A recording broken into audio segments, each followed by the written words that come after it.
যতদিন আমরা থাকি বিভিন্ন রকমের পরিস্থিতির সম্মুখীন হয়, বিভিন্ন রকমের কষ্টের সম্মুখীন হয়, কিন্তু এই সব কিছুর মধ্যে দিয়ে আমরা ঈশ্বরকে যখন আমরা উপভোগ করি, এই সব কিছু আমাদের কাছে একটা তুষের মতো।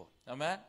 তো অনেক সময় কিছু লোকের জীবনে ছোট জিনিসটা ওদের কাছে বিশাল বড় একটা ভারী জিনিস লাগে ওটাকে বইতে, কিন্তু যাদের জীবনে প্রভু থাকে তাদের জীবনে যত বড়ই ভারী জিনিস কষ্ট থাকলেও তাদের কাছে একটা তুসুর মতো, কারণ প্রভুর নামে সেটাকে সরিয়ে দিয়ে তারা এগিয়ে যাবে। আমেন।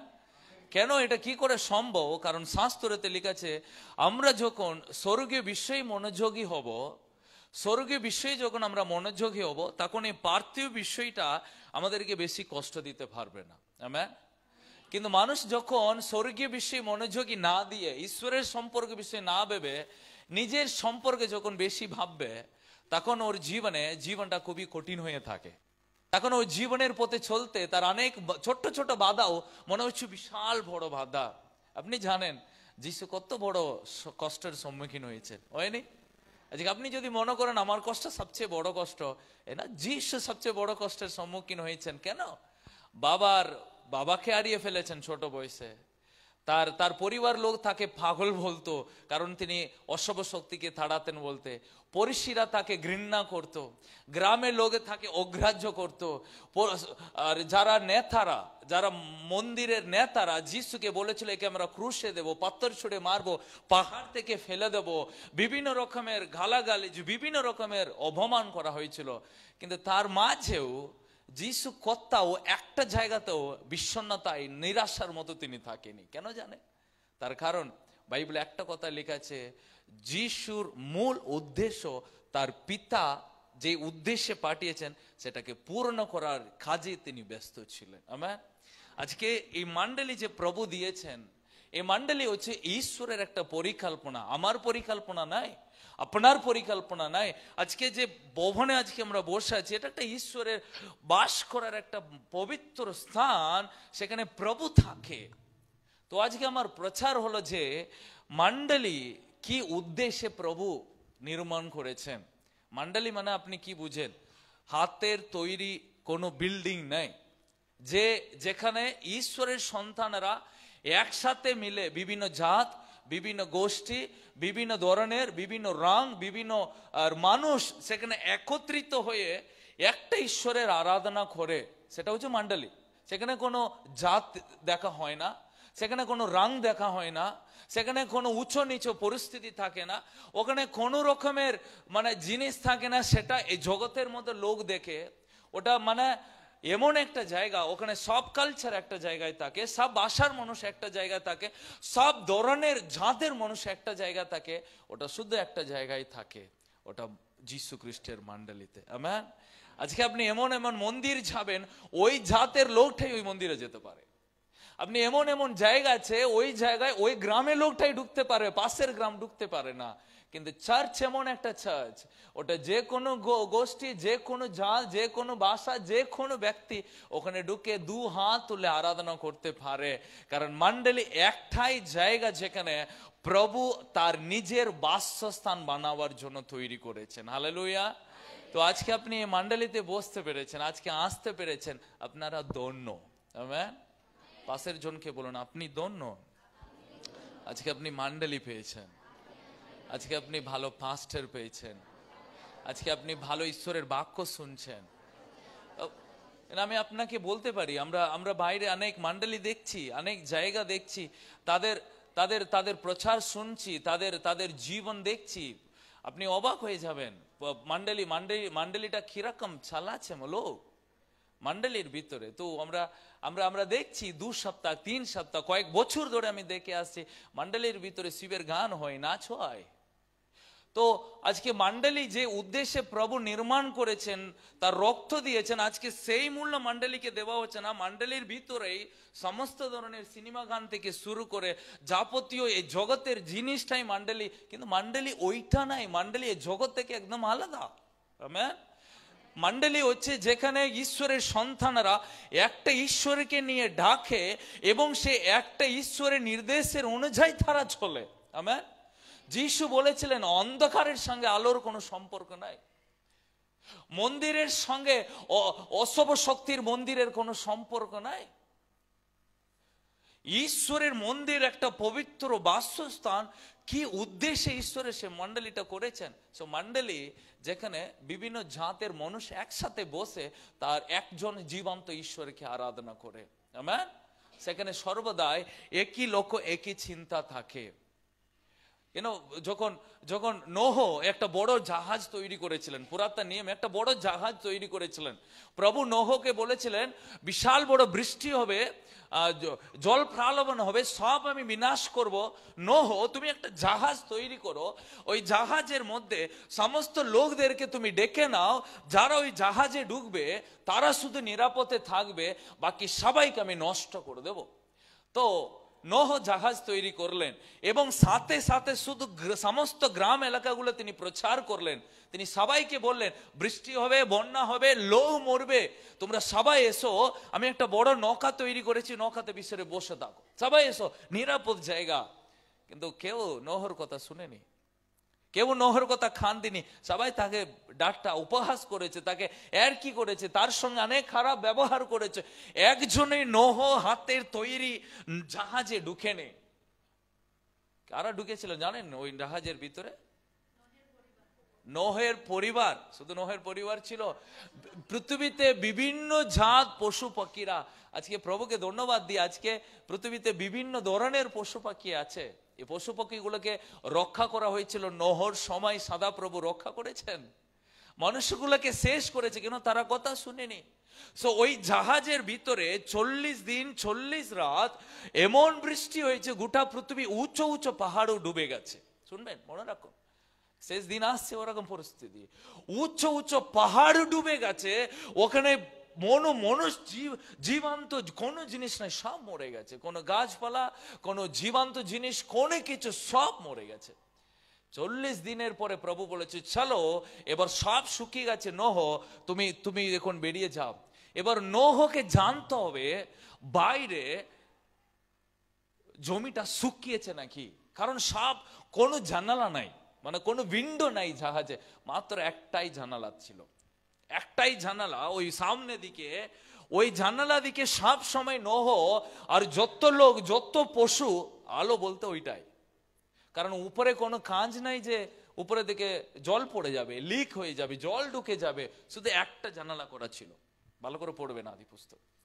তো সব মানুষ প্রত্যেক দিন উঠে কোথায় তাকিয়ে থাকবেন? ওই একটা জানালা দিকে প্রত্যেকদিন দাঁড়িয়ে থাকবে, বৃষ্টি হচ্ছে না, বৃষ্টি থেমেছে না, কি হচ্ছে, যা হচ্ছে সব ওই জানালার দিকে তাকিয়ে তারা সব সময় লক্ষ্য করে। শুনবেন, শুনছেন? হালেলুয়া, সবাই শুনছি তো? একটা ওই জানালার দিকে তাকিয়ে তারা প্রত্যেকদিন লক্ষ্য করেছে বৃষ্টি হয়েছে না, বৃষ্টি থেমেছে, লোক আছে না, লোক নাই। ওই একটা অত বড় জাহাজে একটাই জানালা। তো সবাই মনোভাব কি একটা জানালার দিকে তাকানো। 4টা জানালা থাকলে 4টা জানালার দিকে লোক দেখবে, কিন্তু একটা জানালা সদাপ্রভু করেছেন যেন সবাই একই দিকে তাকাতে পারে। ঠিক মণ্ডলী ওরকম। মণ্ডলী যত লোক আমরা আজকে এই জাহাজের মধ্যে রয়েছে, সবাই একই দৃষ্টিতে আমরা থাকাবো, একই মনোভাবনা নিয়ে চলবো, আমাদের লক্ষ্য একটাই। তো আমি আপনাকে 4টা বিষয় বাইবেল থেকে আপনাকে শোনাবো, মণ্ডলী কি উদ্দেশ্যে প্রভু গড়ে তুলেছেন, তাতে আপনাকে কেন রেখেছে। পাশের জনকে জিজ্ঞাসা করুন, কেন প্রভু আপনাকে মণ্ডলীতে রেখেছে?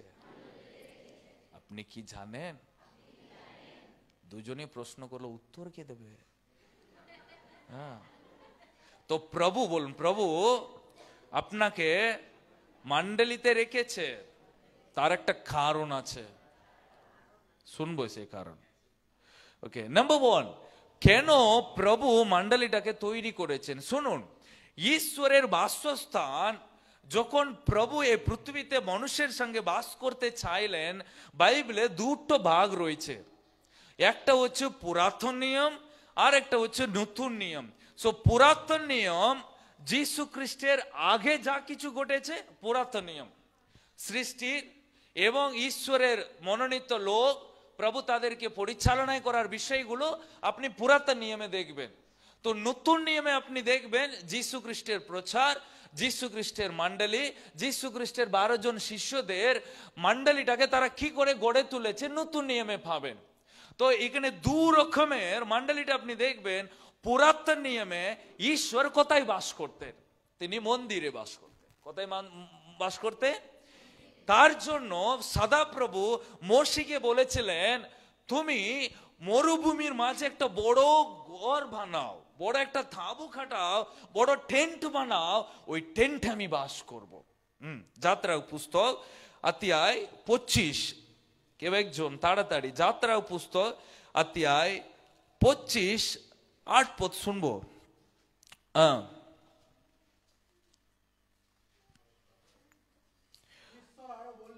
ঈশ্বর আরো বললেন, লোকেরা আমার জন্য একটা পবিত্র স্থান তৈরি করবে,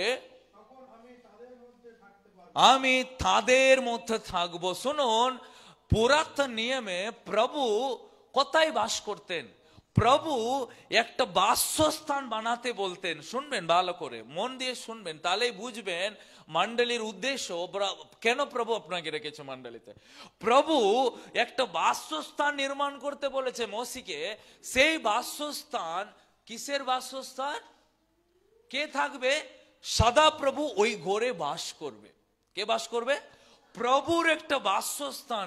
প্রভু পুরাতন নিয়মে একটা ঘরের মতো তিনি বাস করতেন, ওখানে প্রভু থাকতেন। কিসের জন্য থাকতেন? শুনুন, ঈশ্বরের ঘর কোথায়? ঈশ্বর স্বর্গে থাকে। আমরা বলি ঈশ্বরের স্বর্গের তিনি বাসস্থান, কিন্তু স্বর্গের ঈশ্বর কেন পৃথিবীতে আসেন? তার কি দরকার এই পৃথিবীতে আসার? এবং এই পৃথিবীতে আসার মূল উদ্দেশ্য বাইবেলে লেখা আছে। এখানে কি লেখা আছে? 8 পদটা আরেকবার পড়ো। সদা প্রভু তাদেরকে বললেন, তোমরা আমার জন্য একটা বাসস্থান করো। পড়ো কাতো।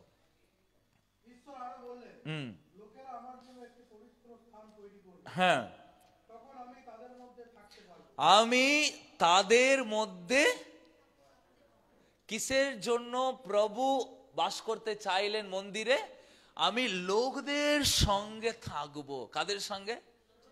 আহা, কত সুন্দর। কাতো ওয়ার্শিপ নেওয়ার সময় বললো, সিংহাসনের ঈশ্বর, সিংহাসনের ঈশ্বর তাকে স্বর্গে আরাধনা হয়, স্বর্গে তাকে 24 ঘণ্টা পবিত্র পবিত্র বলে ডাকে। সে পবিত্র ঈশ্বর কোথায় এসে বাস করছে? মানুষের মাঝে। হালেলুয়া। সো পুরাতন নিয়ম এটাই আসল। ঈশ্বর একটা বাসস্থান বানিয়ে সেখানে থাকতেন, লোকদের সঙ্গে থাকতেন, কিন্তু লোকেরা তার সঙ্গে গিয়ে কথা বলতে পারতো না। শুনবেন, এটাই আসল জিনিস। সেখানে মোশে গিয়ে কথা বলতেন, যগোশুয়া গিয়ে কথা বলতেন, যগোশুয়া আর মোশে গিয়ে ঈশ্বরের সঙ্গে দেখাশোনা করতেন, কথা বলতেন এবং আসতেন। কিন্তু সাধারণ লোক, আমার মতো আপনার মতো কেউ গিয়ে ঈশ্বরের সঙ্গে কথা বলার সাহস নাই। ঈশ্বর ওই অনুমতি দিইনি। লোকেরা ঈশ্বরের কথা শোনার ইচ্ছা ছিল না, কারণ ঈশ্বরের কথাটা এতটাই গম্ভীর, তারা শুনতে চাইল না। কিন্তু সেই ঈশ্বর পুরাতন নিয়মে টোটালি আলাদা। পুরাতন নিয়মে আপনি ওইভাবে ঈশ্বরের মণ্ডলী দেখতে পারবেন না। এখানে পুরাতন নিয়মে একটা জায়গা নির্মাণ করে ওখানে গিয়ে লোক দেখাশোনা করতো, সবাই কিন্তু ওখানে যেতে পারতো না। আপনি গেলে মরে যাবেন। আপনি ঈশ্বরের সম্মুখে গেলেও আপনি দাঁড়াতে পারবে না। বাইবেলে লেখা আছে, কেউ একজন বছরে একবার মেষের রক্ত নিয়ে মহাপবিত্র স্থানে প্রবেশ করবে, কারণ তিনি এগোবা, তিনি একজন পবিত্র ঈশ্বর, পবিত্রময় ঈশ্বর। সে পবিত্রময় ঈশ্বরের সামনে দাঁড়াতে গেলে একটা যাজককে 1 বছর নিজেকে তৈরি হতে হবে, 1 বছর নিজেকে পবিত্র করতে হবে, তারপরে সে কিন্তু ওই মণ্ডলীতে এসে প্রবেশ করতে পারে। পুরাতন নিয়ম খুব কঠিন। পুরাতন নিয়ম ঈশ্বরের সামনে দাঁড়াবার কঠিন, কিন্তু ওখানে থেকে প্রভু নতুন নিয়মে একদমই আলাদা। যিশু তিনি ঈশ্বর, পুরাতন নিয়মে একটা উপস্থিতি হয়ে বাস করলেন, কিন্তু নতুন নিয়মে যিশু একটা উপস্থিতি নাই, তিনি শরীর আর মাংস নিয়ে, রক্ত নিয়ে এই পৃথিবীতে এসে বাস করলেন। আমেন। তো আজকে আমি আরেকবার পড়ি শোনাই আরেকটা বাক্য, যোহন পুস্তক 1 আর কি বলছেন, লুক কি বলছেন? যোহন পুস্তক 1:14 পদটা পড়ুন। যোহন লিখিত সুসমাচার অধ্যায় 1:14 পদ। বাক্য মানুষের রূপ ধারণ করলো, আমাদের মধ্যে বসবাস করতে লাগলো। শুনবে এখানে লেখা আছে, কার কথা লেখা আছে? এটা যীশু খ্রিস্টের কথা লেখা আছে। কারণ বাক্য একটা শরীর রূপ নিয়ে এসেছে। বাক্য মানে কি? বাক্য ঈশ্বর আদিতে আকাশ আর পৃথিবী সৃষ্টি করলেন। ঈশ্বর কিভাবে সৃষ্টি করলেন আকাশ আর পৃথিবীকে, মানুষকে? হ্যাঁ, কেমন? তাহলে ঈশ্বরের বাক্যতে ক্ষমতা আছে আর নাই? আজকে এই বাক্যটা যদি আমরা না পড়ি, আমাদের জীবনে কোনো ক্ষমতা নেই। এখানে শুনবেন, ঈশ্বর বলেছিলেন আকাশ হোক, তারা হোক, মাছ হোক। প্রভুর বাক্যতে সব সৃষ্টি হয়েছে। আজকে এই বাক্যটা যদি আমরা না পড়ি, আমাদের জীবনেও কোনো সফলতা হবে না। আমেন। আজকে আমরা ঈশ্বরের মণ্ডলীতে এসেও ঈশ্বরের বাক্য শুনেও আমাদের দরকার বাড়িতে প্রত্যেকদিন ঈশ্বরের বাক্যকে পড়ার। আপনি জানেন ঈশ্বরের বাক্যের ক্ষমতা আছে। পাশের জনকে বলুন, ঈশ্বরের বাক্যর শক্তি রয়েছে। ওই বাক্যকে মনোযোগ দিয়ে পড়বেন। বাইবেলটাকে আলমারিতে রেখে দেবেন না, শোকেসে রেখে দেবেন না, প্রতিদিন খুলে পড়বেন। তো ঈশ্বরের বাক্য এখানে লেখা আছে, ঈশ্বরের বাক্য শরীর রূপ ধারণ করে কাদের মাঝে বাস করলো? মানুষের মাঝে বাস করেছে, আমাদের মাঝে বাস করেছে। আমেন। এটা কোনো বাসস্থান তৈরি করতে বলেনি। ভালো করে শুনবেন, কনসেপ্টটা বুঝবেন। পুরাতন নিয়মে প্রভু বাসস্থান বানাতে বললো। কি বললো? ঘর বানাতে বললো। কিন্তু নতুন নিয়মে কি লেখা আছে? তিনি ঘর বানাতে বললেন কি? উত্তর পাচ্ছি না কেন? প্রভু ঘর বানাতে বললেন, প্যালেস বানাতে বললেন, মন্দির বানাতে বললেন। তিনি বললেন আমার জন্য এরকম মার্বেল দিয়ে, পাথর দিয়ে, গ্রানাইট পাথর দিয়ে, ইত্য দামি পাথর দিয়ে তুমি রাজস্থান থেকে মার্বেল নিয়ে এসে মন্দির করতে বলেছে? আমি বলি আপনাকে, শাস্ত্রতে লেখা আছে যিশু শরীর রূপ ধারণ করলে কাদের মাঝে বাস করলেন? না, মানুষ বললে না ওটা অত ভাল লাগবে না। পাপীদের মাঝে বাস করলেন। না, মানুষের মাঝে অতটা ভাল লাগছে না, পাপীদের মাঝে বাস করলেন। কাদের মাঝে? বলুন, আমার মতো পাপীদের মাঝে তিনি বাস করলেন। আচ্ছা, তাহলে এই যে পুরাতন নিয়মে মন্দিরের মধ্যে সবাই যেতে পারতো না, কিন্তু নতুন নিয়মে এই মণ্ডলী প্রভু আমাদের মাঝে তৈরি করেছেন। ওই জন্য নতুন নিয়মে লেখা আছে যেখানে 2 বা 3 জন। কতজন থাকলে যথেষ্ট? 2 বা 3, বা তার বেশি লাগবে না। আপনি ভাবেন না 10,000 লোক থাকলে ওটা মণ্ডলী। আমি বলবো 3 জন থাকলে ওটা মণ্ডলী। কারণ বাইবেলে লেখা আছে 2 জন বা 3 জন। কার নামে? যিশুর নামে উপস্থিতিতে থাকলে আপনার ঘর একটা মণ্ডলী। আপনার বাড়িতে 2 জন আছেন, প্রার্থনা করেন, ও তাহলে ওটা মণ্ডলী। কারণ বাইবেলে লেখা আছে 2 বা 3 জন যেখানে থাকে সেখানে কে থাকে? আহা, তাহলে প্রভু এখানে থাকে না যেখানে 10,000 লোক থাকে। ভালো করে মন দেবেন, 10,000 লোক যেখানে আছে সেখানে প্রভু আছেন মনে করবে না। প্রভুকে বুঝে নিন, যেখানে 2 জন আছে প্রভু সেখানে রয়েছে। কেন? ব্যাপারটা 10,000 লোক নাই, ব্যাপারটা এখানে একই মন আর চিন্তা নিয়ে থাকলে প্রভু সেখানে থাকে। Hallelujah, hallelujah. তাই আমি সর্বদাই আমরা বলি, প্রার্থনা যখন করবেন 2 জন মিলে করুন, প্রভুর উপস্থিতি পাবেন। একাই প্রার্থনা ভালো, কিন্তু আপনার ঘরে যদি 2 জন 3 জন থাকবেন, বাইবেলের বাক্য অনুযায়ী 2 জন বা 3 জন মিলে একটা বিষয়কে প্রার্থনা করলে প্রভু আমাদেরকে প্রদান করে। আমেন। কারণ প্রভু বলেছে আমি মানুষের রূপ ধারণ করে তাদের মতো আমি বাস করতে শুরু করেছি। ওকে, মণ্ডলী মানে এইটাই ঈশ্বরের বাস করার একটা বাসস্থান।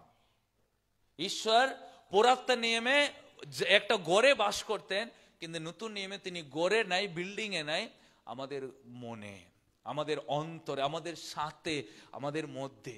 আমেন।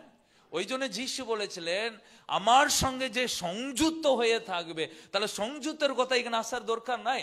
আমার মণ্ডলীতে যদি তুমি সদস্য হও তাহলে তুমি আশীর্বাদ লাভ করবে। ওই কথাটা ওখানে উল্লেখ করেনি। যোহন পুস্তক 15:1 আর 5 পদ পড়বেন, প্রভু বলেছে আমার সঙ্গে সে সংযুক্ত থাকবে, সে প্রচুর ফলে বলবান হবে। কি হয়ে থাকার কথা?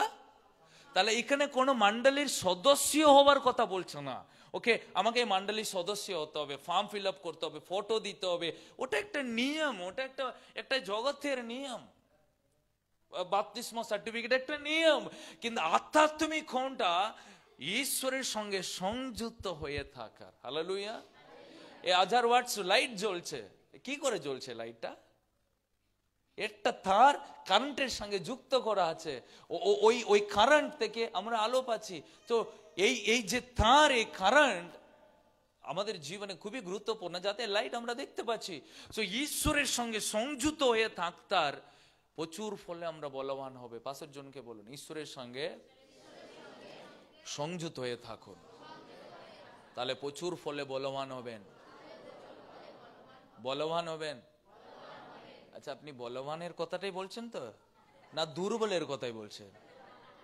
মানে আপনি বলবান মানে একটু একটু তো গেট আপ দেখাতে হবে, একটু অ্যাটিটিউড দেখাতে হবে। বলুন বলবান। আমরা দুর্বলই, আমরা দুর্বল লোক, আমরা এতটাই দুর্বল, কিছু কিছু কিছু কিছু আমরা অনেক কিছু কথাটা বলি, কিন্তু যখন অনেক সময় আমরা ভয় পেয়ে যাই, আমরা দুর্বল। কিন্তু প্রভু আমাদের মতো দুর্বলকে তিনি ভালোবাসেন। আমেন। কারণ সবাই যদি শক্তিশালী হয় তাহলে প্রভুর কোনো কাজে নেই। আমেন। তো প্রভু আমাদের মতো দুর্বলকে ভালোবাসেন, কারণ প্রভু আমাদের মধ্যে বাস করেন। ওকে, প্রভু কোথায় বাস করেন?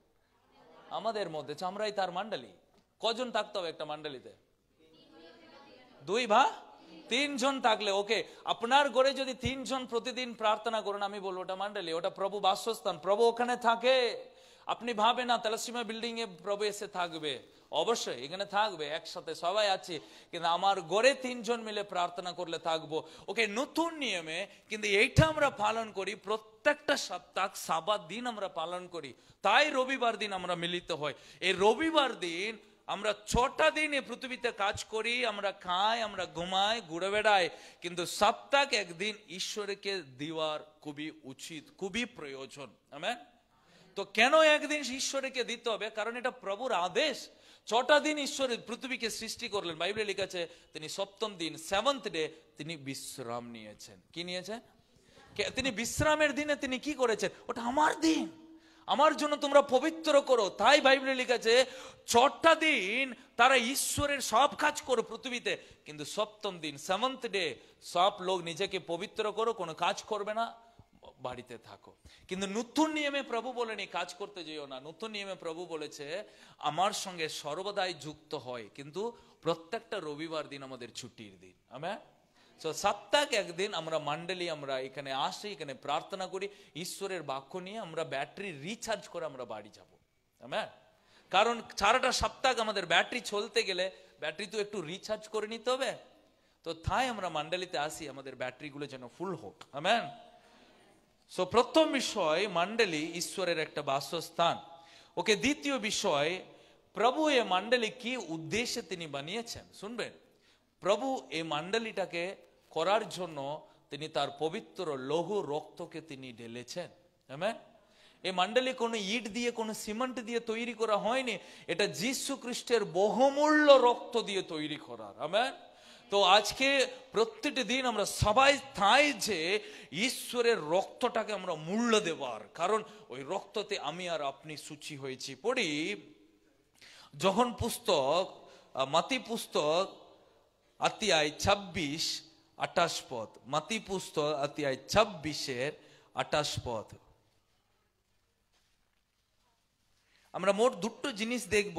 তিনি তার রক্ত দিয়ে এই মণ্ডলীকে তিনি কিনেছেন, রক্তর বিনিময়ে কিনেছেন বলতে গেলে। মাতি পুস্তক 26-28 পদ। এই আমার রক্ত,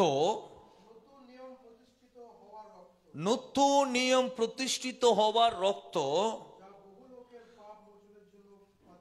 তার বহু লোকের পাপের ক্ষমা করার জন্য এটা দেওয়া হয়েছে। এখানে শুনবেন, এখানে লেখা আছে যিশু তার রক্তকে দিয়ে একটা নতুন নিয়ম, তিনি নতুন জিনিসটাকে তিনি সৃষ্টি করেছেন, মানে তৈরি করেছেন। আমেন। তো এখানে লেখা আছে যিশু তার রক্তর বিনিময়ে তিনি আমাদের সঙ্গে একটা যুক্তি করেছেন। এখানে লেখা আছে তিনি তার রক্তর দ্বারাই সকল মানুষকে তিনি ক্ষমা করেছেন। কি করেছেন? হ্যাঁ, তিনি সকল মানুষটাকে তিনি ক্ষমা করেছেন।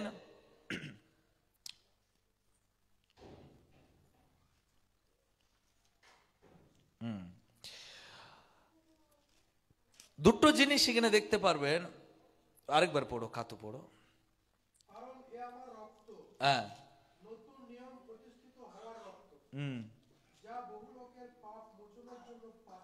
ওকে, বহু লোককে মানে পাপ থেকে উদ্ধার করার জন্য রক্তটা দেওয়া হয়েছে। শুনবেন, আজকে মণ্ডলীতে যত বিশ্বাসী এখানে বসে আছেন, আপনারা সবাই এই মণ্ডলীতে ঢুকার আগে যীশু খ্রিস্টের রক্তই আপনাকে ছান করানো হয়েছে। কি করানো হয়েছে? এটা এটা এটা নদীতে ডুব দেওয়ার সমান। যীশু খ্রিস্টের রক্ততে যাদেরকে কিনা হয়েছে, আজকে তারা এই মণ্ডলীতে এসে, এখানে শয়তান এসে বসতে পারবে না, কারণ তাকে প্রভু, সে কোনোদিনও রক্তের মূল্য বুঝবে না। কিন্তু আজকে যারা রক্তের মূল্য আমরা বুঝি এবং সেই রক্ত আমাদেরকে ক্ষমা করেছে, তাই আমরা এখানে এসে বসে আছি। তো যিশু তার মণ্ডলীকে তিনি তার রক্ত দিয়ে কিনেছেন, তার বহুমূল্য রক্ত দিয়েছেন। তার অনেক কষ্ট হয়েছে, তার অনেক ব্যথা হয়েছে, তার অনেক যন্ত্রণা হয়েছে। যখন পুস্তক 3:16 কি লিখেছে, কেন এই সব কিছু তিনি করলেন, কেন রক্ত দিলেন যিশু? কারণ তিনি আমাদেরকে ভালোবাসলেন। তিনি আমাদেরকে ভালোবাসলেন। পাশের জনকে বলুন, যিশু আপনাকে ভালোবাসলেন, তার জন্য তিনি রক্ত দিলেন। তিনি আপনাকে ভালোবেসেছেন বলে তিনি আপনার জন্য রক্ত ঢেলেছেন। আমেন। তো যিশু তার রক্তর বিনিময়ে তিনি এই মণ্ডলীকে কিনেছেন। সে মণ্ডলীর মধ্যে যত লোক আসবে, তার আরাধনা করবে, তাদের সবাইকে তিনি ক্ষমা করেছেন। আমরা ক্ষমা পেয়েছি, ঈশ্বর আমাদেরকে ক্ষমা করেছে, আমাদের পাপকে ক্ষমা করেছে, আমাদের অন্যায়কে ক্ষমা করেছে, আমাদের পূর্বকালের সব পাপ অভিশাপকে তিনি ক্ষমা করে আমাদেরকে নতুন করে এসে এখানে রেখেছে। আমেন। তো সেই নতুন সৃষ্টি আমরা, তাই লিখেছে তিনি তার রক্তর বিনিময়ে কিনেছেন। তার মূল কারণ তিনি আমাদেরকে ভালোবেসেছেন। তার ভালোবাসার আগাপে ভালোবাসা। কি আগাপে ভালোবাসা? নিঃস্বার্থ ভালোবাসা। তার ভালোবাসার মতো কোনো ভেজাল নাই, তার ভালোবাসার মতো কোনো 2 নম্বর নাই, তার ভালোবাসার মতো কোনো অন্য কোনো জিনিস মিশানো নাই। পিওর, একেবারে পিওর প্রেম। তার নিজের রক্ত দিয়েছেন, কারণ যিশু তিনি কোনোদিনও পাপ করেনি, তিনি নিষ্পাপ ব্যক্তি। একটা মেষকে মন্দিরে বলি দিতে গেলে নিখুঁত হতে হবে। পা ব্যাকা হলে, খান ব্যাকা হলে, খানা হলে মন্দিরে ওকে বলি নেবে না। একটা মেষ নিখুঁত, শরীর সুস্থতা থাকতে হবে, তাহলে মন্দিরে ওকে বলি দেওয়া হবে, না হলে মন্দিরে যাজক নেবে না। সেরকমই যিশু নিখুঁত, নিষ্পাপ, পবিত্র ব্যক্তিকে ক্রুশের উপরে ঢালা হয়েছে। তিনি জীবন দিয়েও তিনি তার রক্তকে ওখানে ঢেলেছেন, যাতে এই মণ্ডলী এখানে থাকুক। আমেন। তো তাই আজকে আমি আপনাকে বলি, এই পৃথিবীটা লোক, শয়তান এই মণ্ডলীকে বিনাশ করার চেষ্টা করছে। কেন পাচ্ছ না? কেন? কত লোক যিশুর মণ্ডলীকে ভাঙার চেষ্টা করছে, ভাঙতে পারছে না কেন? কত লোকে মণিপুরে, কত লোক ঈশ্বরের সন্তানদেরকে পুড়ানো হলো, কত যিশুর ভবনটাকে ভেঙে ফেলা হয়েছিল, ওড়িশাতে ভেঙে ফেলা হয়েছিল, কত রাজ্যতে ঈশ্বরের লোকদের উপরে অত্যাচার, কিন্তু মণ্ডলী কেন ভাঙছে না? আমি বলি, ওই মণ্ডলী সিমেন্ট দিয়ে, ইট দিয়ে তৈরি নাই, ওটা যিশু খ্রিস্টের রক্ত দিয়ে তৈরি। রক্ত দিয়ে কিনা জিনিস অত সহজে মুছা যাবে না। আমেন। হালেলুয়া। তাহলে ওই মণ্ডলীর যখন আমি আর আপনি বসে আছি, আমরা কত নিরাপদে বসে থাকতে পারি। ওড়িশায় 1999 সালে আর গ্রাহাম স্টেইন, উনি একজন কুষ্ঠ রোগী ট্রিটমেন্ট করার জন্য ডাক্তার ছিলেন। অস্ট্রেলিয়া দেশ থেকে তিনি এলেন ওড়িশায়। উনি ওনার 2 ছেলে, মেয়ে আর বউ এসে দুজনেই ডাক্তারি, দুজনেই সেবা করতেন লেপ্রসি মিশনে। তখন ইন্ডিয়াতে প্রচুর কুষ্ঠরোগীদেরকে কেউ হাত দিত না, কেউ ট্রিটমেন্ট করাতো না, কোনো ফ্যাসিলিটিস নাই। তো এই বিদেশি লোক যিশুকে ভালোবাসার কারণে, যিশুর প্রতি প্রেমের কারণে তারা এমডি পড়ে, তারা কুষ্ঠরোগীদের চিকিৎসক স্পেশালিস্ট হয়ে বিদেশি ছেড়ে আমাদের মতো একটা গরিব দেশে তারা এসে ঢুকলো। এখানে লেপ্রসি মিশনের ডাক্তার ছিলেন। ওই গ্রাহাম স্টেইন প্রত্যেক দিন তার গাড়ি নিয়ে তিনি যেতেন গ্রামে গ্রামে, কুষ্ঠ রোগীদেরকে তিনি নিয়ে আসতেন, নিজের হাত দিয়ে পরিষ্কার করতেন, ওষুধ দিতেন এবং তাদেরকে তিনি যিশুর কথা প্রচার করতেন। লেপ্রেসি মিশন খুব সুন্দর বাড়তে শুরু হলো, এবং একদিকে অনেক লোক সুস্থ হতে লাগলো। অনেক লোক ভাবলো, বাহ, কুষ্ঠ রোগ একজনের হাত থেকে একজনের হাতে ছড়িয়ে যায়, কিন্তু এই ডাক্তার কত সাহস যে তিনি নিজের হাত দিয়ে তিনি সাবি করছেন। উনি একাই নাই, ছোট্ট ছোট্ট দুটো পুচকি পুচকি ছেলেগুলো তিনি তারা ঈশ্বরের সেবাতে লাগিয়েছিলেন, হসপিটালে লাগিয়েছিলেন, নিয়ে গ্রামে গ্রামে ঘুরতেন। তখন অতটাই ফ্যাসিলিটিস ছিল না ওড়িশায়। প্রচুর আদিবাসী সংখ্যা থাকার একটা রাজ্য ছিল ওড়িশা। প্রচুর জঙ্গল, ঘন জঙ্গল, উঁচু পাহাড় ওড়িশা। আজও আপনি যাবেন, অত সহজে রাস্তা থাকতো না যেতে। গ্রাহাম স্টেইন নিজের গাড়ি নিয়ে ঘুরতেন গ্রাম গ্রাম, পাড়া পাড়া। তিনি সান্তালি ভাষা জানতেন, ওড়িয়া ভাষা জানতেন, পিওর সান্তালি এবং ওড়িয়া ভাষা তিনি বলতেন। কয়েক বছরের মতো শিখতেন, কারণ প্রেম যে তাদেরকে আমি সেবা করব। একদিন এরকম সেবা করে তিনি তার দুটো ছেলে আসার সময় জিপে কয়েকটা শত্রু লোক তার গাড়িটাকে ঘিরে দৌড়েছে।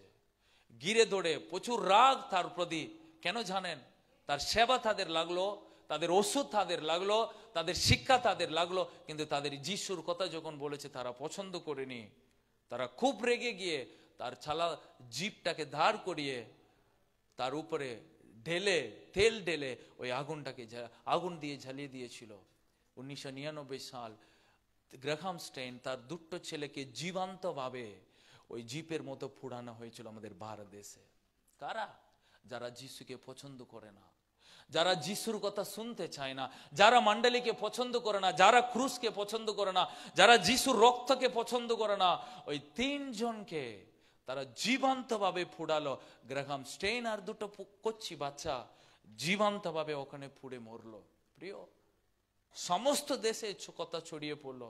ওদেরকে ধরতে পারেনি, ইচ্ছা করে তারা এরকম অন্যায় কাজ করেছে। তাদেরকে পোস্টমর্টম করালো, তাদেরকে এসে ফিউনারাল কবরস্থান দিতে গেল। সবাই তার স্ত্রী দিকে তাকিয়ে এলো। তার স্ত্রী এবার কি বলবে? সব সংবাদী, সব টিভি লোক সব চলে গেছে। তার স্ত্রী, আপনি কি বলছেন? আপনার স্বামীকে এরকম পুরানো হয়েছে। তার স্ত্রী বললেন, আমি এখন খুব কষ্টতে রয়েছি। আমি আমার স্বামীকে হারিয়েছি, আমার ছেলেকে হারিয়েছি। একটা কথা বলে দিই, যারা করেছে তাদেরকে আমি ক্ষমা করে দিচ্ছি, কারণ যিশু ক্ষমা করেছেন, আমি তাদেরকে ক্ষমা করেছি। আপনি ভাবুন, কে বলতে পারে? রুথ বইয়ে এস্তের বলে একটা ছোট মেয়ে ছিল, তাদের ছোট্ট বড় মেয়ে, একটাই মেয়ে বেঁচে ছিল। ও বলেছিল, আমার বাবা এবং আমার ভাই ভারত দেশে এসে ঈশ্বরের সেবা করার এক বড় সৌভাগ্য পেয়েছি, প্রিভিলেজ পেয়েছি। ইন্ডিয়ার মতো দেশে এসে ঈশ্বরের সেবা করার সবচেয়ে বড় প্রিভিলেজ। যিশু খ্রিস্টের জন্য আমার বাবা আর ভাই জীবন দিতে পেরেছে, তারা রক্ত দিয়েছে আমার যিশুর জন্য। তার জন্য আমি ধন্যবাদ দিই। প্রভুর জন্য আমার বাবারা কিছু কাজ করেছে।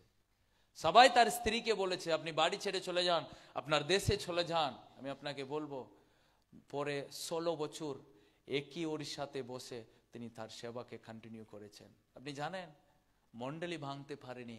আজকে সেই ওড়িশায়, ইন্ডিয়াতে সমস্ত ধরনের খ্রিস্টিয়ান অর্গানাইজেশন, মিশনারি, পাস্টার, ওই প্রত্যেকটা ডিস্ট্রিক্টে ওড়িশার কোনে কোনে কোনে কোনে গ্রাম গ্রাম আজকে যিশু খ্রিস্টের প্রচার হয়। কার ক্ষমতা আছে ওটাকে ভাঙার? কার ক্ষমতা আছে যিশু খ্রিস্টের মণ্ডলীকে ভাঙার? কেন প্রিয়, আমি আপনাকে বলে রাখি, আজ যিশু খ্রিস্টের মণ্ডলী এমনি কি না হয়নি, তার পিছনে যিশুর নিজের রক্তকে ঢালা হয়েছে।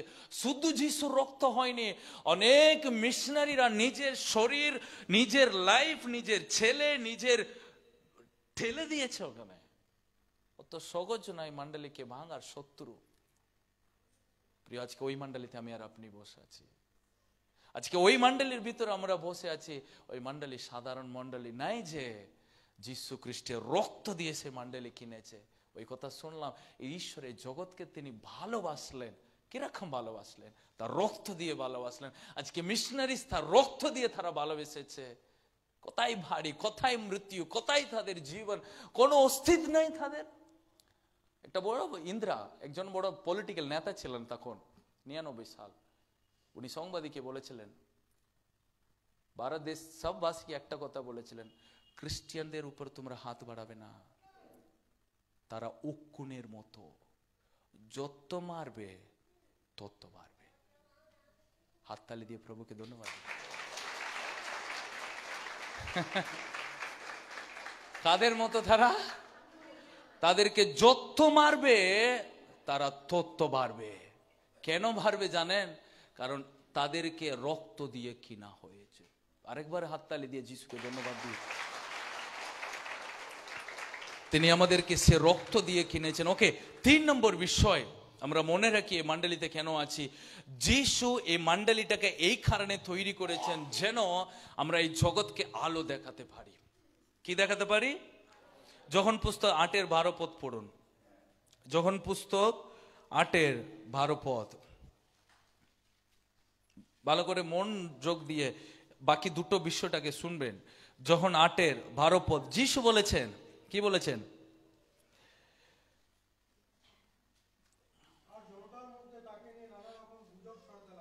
হ্যাঁ, না 8:12 যখন পুস্তক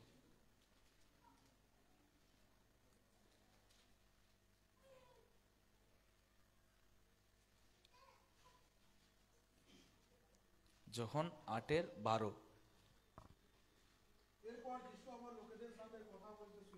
করলেন এবং বললেন, ওকে, আমি জগতের আলো। তো যিশু এই পৃথিবীতে তিনি সত্যি তিনি আলো দেখাতে এলেন। তার জন্য আজকে আমি আর আপনি জীবন পেয়েছি। আমরা কখনো মাতাল ছিলাম, কোথাও আমরা খুব খারাপ ছিলাম, কখনো আমরা জেদি ছিলাম, কখনো আমরা অনেক রকমের জীবনের অনেক অন্ধকারে ডুবেছিলাম, কিন্তু যিশু এলেন বলে আমরা নতুন জীবন পেয়ে এই মণ্ডলীতে আসতে পেরেছি। প্রিয়, মনে রাখুন এই মণ্ডলী এই জগৎকে আলো দেখাবার মণ্ডলী। যিশু বলছেন আমি এই জগতের জ্যোতি। যিশু এই জগতের জ্যোতি হয়ে এলেন, কিন্তু তিনি শেষে বলে মরলেন, মানে মরার আগে তিনি বললেন, মাথিউ পুস্তক 5:14 পদে লিখাছে তোমরা জগতের জ্যোতি। যোহনের 8:12 লিখাছে আমি জগতের জ্যোতি। কার কথা বলছে? নিজের কথা। কিন্তু মাথিউ পুস্তক 5:14 পদে যিশু বললেন তোমরা। কারা? তোমরা মানে কারা? আমরা জগতের জ্যোতি। তাহলে এবার বলুন, পাশের জনকে বলুন, আপনি জগতের জ্যোতি। তো যিশু আলো ছিলেন, কিন্তু যিশু বললেন তোমরা জগতের জ্যোতি। তাহলে মণ্ডলী এই জগৎকে আলো দেখাতে হবে। কি দেখাতে হবে? মণ্ডলী এই জগতের মাঝে থাকছে। এই মণ্ডলী অন্য কোথায় থাকছে না, এই পৃথিবীতেই থাকছে। এই মণ্ডলী পৃথিবীতেই থাকবে, কিন্তু আলোতে আলো দেখাবে। কি দেখাবে? তো মণ্ডলী মানে বিশ্বাসী। আপনারাই মণ্ডলী। আপনার ঘরে, আপনার এলাকায় আপনি আলো ছড়িয়ে দেওয়ার ব্যক্তি হতে হবে। আপনি আলো দেখাবার ব্যক্তি হতে হবে। আজকে আপনি জীবন পেলেন, আজকে আপনি মুক্তি পেলেন, আজকে আপনি আশীর্বাদ পেলেন, কিন্তু আপনি পৃথিবীর দিকে তাকান। একটা মণ্ডলী পৃথিবীর দিকে তাকাবে, চেষ্টা করবে অন্ধকারের থাকার লোকগুলোকে ভিতরে নিয়ে আসার। তো মণ্ডলী, যে মণ্ডলী ঈশ্বরের আশীর্বাদ পায়, যে মণ্ডলী এই জগতের আলো রূপে জীবন যাপন করে, তার মানে যেখানে সে বিশ্বাসী থাকবে সেখানে কিন্তু সে আলোটা ছড়িয়ে দেবে। প্রিয়, কোনোদিনও আর আমরা ওই মোমবাতি না, মোমবাতি ক্যান্ডেলটাকে যখন আমরা জ্বালাই, তো ও নিজের জীবনটাকে মানে ও গলে যাবে, আমাদেরকে আলো দেবে। মানে ও নিজেকে নষ্ট করবে, আমাদেরকে আলো দেবে। ও মনে হচ্ছে দেখে ওই মোমবাতিটাকে জ্বালিয়ে আপনি কিছুক্ষণ তাকিয়ে থাকুন, মনে হচ্ছে ও খুব কাঁদছে, ও খুব কষ্ট পাচ্ছে, যাতে আমাকে আলো দেবার জন্য। এটাই মণ্ডলী। তো একটা খ্রিস্টীয় বিশ্বাসী যখন এই পৃথিবীতে থাকবে, ও লোকদেরকে আলো দেখাবে। ওর স্কুলে আলো দেখাবে, কলেজে আলো দেখাবে, কাজের জায়গায় আলো দেখাবে। আপনার আলো লোকদের সামনে ছড়িয়ে পড়তে হবে। ওটাই মণ্ডলী। তো আমরা যদি মণ্ডলী করি বর্ধমান শহরে, আমাদের উদ্দেশ্য কি? বর্ধমান শহরকে আলো দেখাতে হবে। কি দেখাতে হবে? হ্যাঁ, তো বর্ধমান শহরকে আলোটাকে ছড়িয়ে দেওয়ার জন্য বর্ধমান শহরে প্রভু মণ্ডলী রেখেছেন। না হলে না রাখতে পারতেন, অন্য কোথায় থাকতে পারতেন। প্রভু কেন আমাদেরকে এখানে রেখেছে? আমরা যেন আলো ছড়িয়ে দিতে পারি। আমাদের মূল উদ্দেশ্য আলোটাকে ছড়িয়ে দেওয়ার। যেই ঘরে অন্ধকার, চলে যেতে হবে ওখানে গিয়ে আলোর কথাটা বলবো।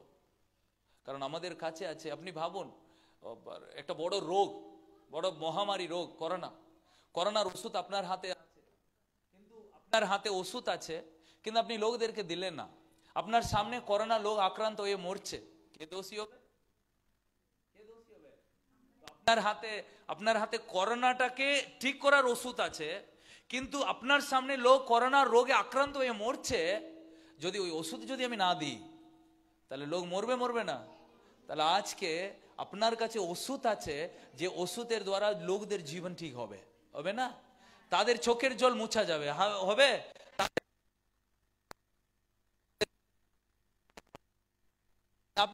লোকদেরকে দেখছেন তারা কাঁদছে, আপনি যদি এগিয়ে চলে যান, তার মানে আপনার কাছে করোনা ঠিক করার ওষুধ, করোনাতে মরছে, আপনি কিছু গুরুত্বই দিচ্ছে না।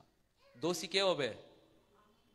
একটা মণ্ডলী, তাই তো যে তার আশপাশ এলাকায় গ্রামটাকে যিশুর কথা প্রচার করা। আমেন। পাশের জনকে বলুন, প্রভু আপনাকে মণ্ডলীতে রেখেছে যেন আপনি ঈশ্বরের আলো নিয়ে আপনার গ্রামে, আপনার বাড়িতে আলো ছড়িয়ে দিতে পারেন। আমেন।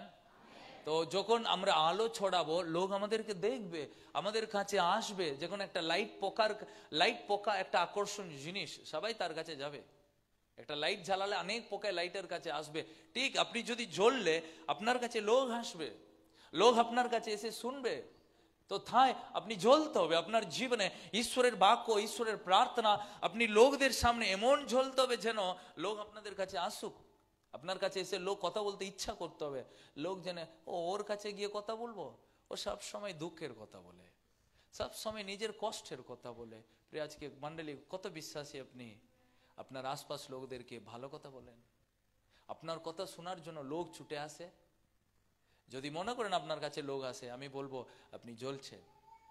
কিন্তু আপনি যদি আপনার কাছে যদি একজনে যদি না আসে, আমি বলছি আপনি জ্বলছে না, আপনার কাছে আলো নেই, আপনার আলো নিমিয়ে গেছে।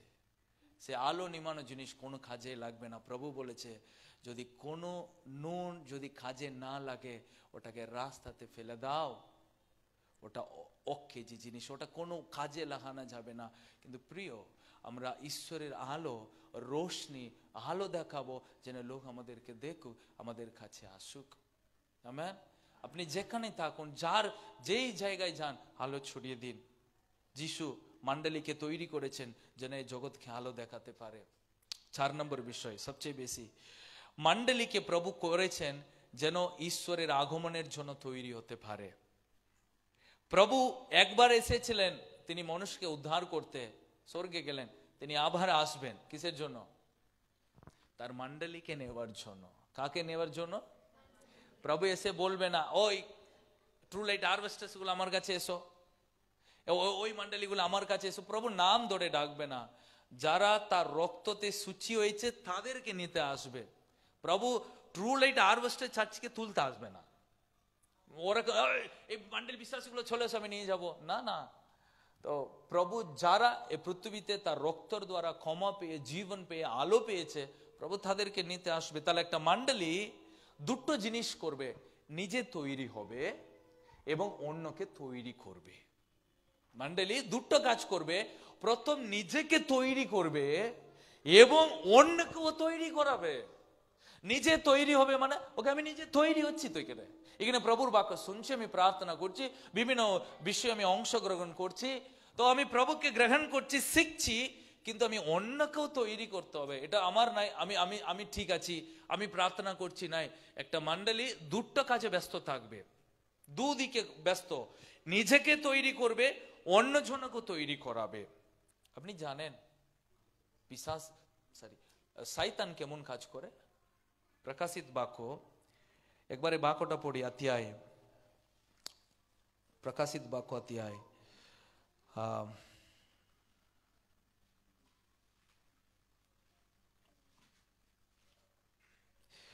12 পদ। কেউ একজন পড়ুন 12 পদ।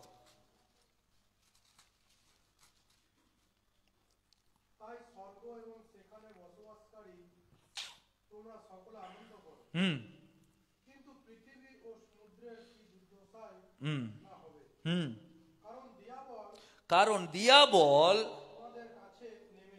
তোমাদের কাছে নেমে এসেছে, সে রাগের খুঁজছে তার সময় বেশি বাকি নাই। শুনবেন কার কথা লিখেছে? শয়তানের কথা লিখেছে। বলছে হো তোমরা সবাই শুনো, একটা বড় কষ্ট আসছে। কি কষ্ট? দিয়াবল তোমাদের কাছে নেমে আসছে। ও কেমন আসছে? এমনি আসছে না, মহাক্রোধে আসছে। কেমন আসছে? রেগে গেছে। ও প্রচুর রেগে গেছে। কে রেগে গেছে? শয়তান রেগে গেছে, দিয়াবল রেগে গেছে। ও মহাক্রোধে আসছে। কার কাছে আসছে? পৃথিবীতে আসছে, লোকদের ঘরে ঢুকছে, পরিবারের ভিতরে ঢুকছে, মহাক্রোধে আসছে। ও জানে তার বেশি সময় নাই। শুনবেন, শয়তান জানে তার বেশি সময় নাই, তার কাছে অল্প সময় আছে। তাহলে অল্প সময় তার হাতে রয়েছে বলে কি করছে? দিব্য কাজ করছে। কিরকম? মহাক্রোধে কাজ করছে। তাহলে একটা মণ্ডলী কি করতে হবে? তাহলে একদিকে শয়তান মহাক্রোধে নেমে খেলা শুরু করেছে পৃথিবীতে, মণ্ডলীর বাইরে ওর কাজ শুরু করেছে, লোকদেরকে টানছে, লোকদেরকে আকর্ষণ করেছে, লোকদের জীবনকে বিনাশ করছে। কারণ জানো ওর কাছে অল্প সময়। কিন্তু একটা মণ্ডলী কি করতে হবে? তাকে তাকে তার সঙ্গে হাত মিলাতে হবে।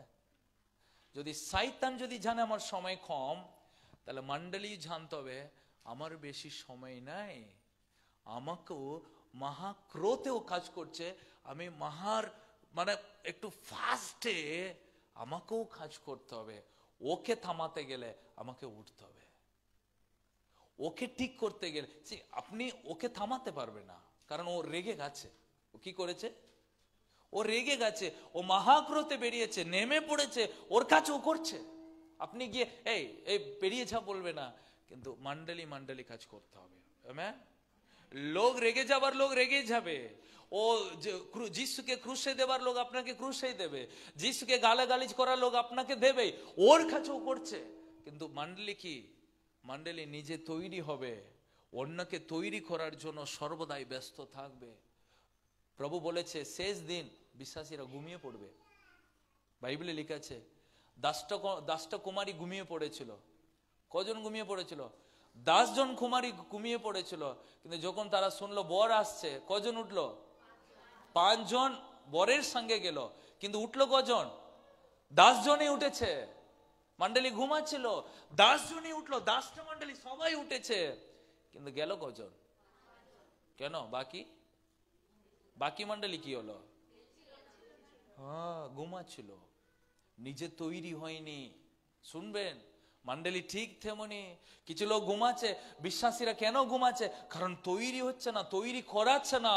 কিন্তু ওই যে 5টা কন্যারা কেন বরের সঙ্গে প্রবেশ করলো? কারণ তারা নিজে রেডি ছিল, সব কিছু রেডি রেখেছিল। আজকে আমার প্রশ্ন, আপনি কি রেডি আছেন? আপনি কি রেডি করাচ্ছেন?